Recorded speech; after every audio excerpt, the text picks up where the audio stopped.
एक दिन बादशाह अकबर ने घोषणा की कि जो आदमी सर्दी के इस मौसम में नदी के सर्द पानी में रात भर रहेगा, उसे शाही खजाने से पुरस्कृत किया जाएगा। इस घोषणा को सुनकर एक गरीब धोबी ने सारी रात नदी में रहकर बिता दी और अगले दिन बादशाह के दरबार में आकर इनाम मांगने लगा।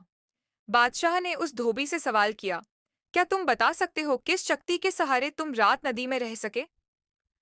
धोबी ने अदब के साथ जवाब दिया, आलम पनाह, मैं कल सारी रात महल की छत पर जलते हुए चिराग को देखते रहा। उसी की शक्ति से मैं सारी रात नदी में रह सका।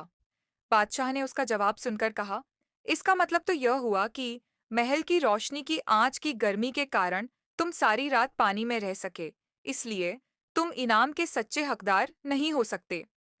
धोबी उदास हो गया और बीरबल के पास जाकर निराशा भरे स्वर में बोला, दरबार में बादशाह ने इनाम देने से इनकार कर दिया है।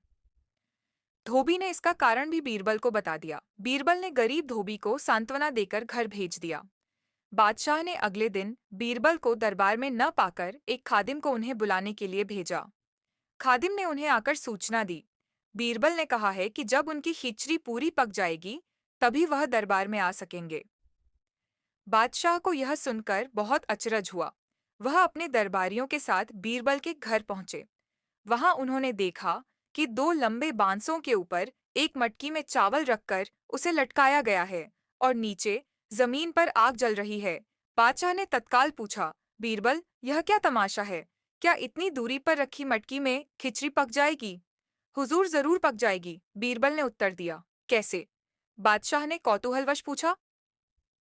जहां अपना बिल्कुल वैसे ही जैसे महल के ऊपर जल रहे दिए की गर्मी के कारण धोबी सारी रात नदी के पानी में रह सका, बीरबल ने कहा। बादशाह अकबर बीरबल का यह तर्क संगत उत्तर सुनकर लज्जित हुए। उन्होंने तुरंत धोबी को लाने और पुरस्कृत करने का आदेश जारी कर दिया।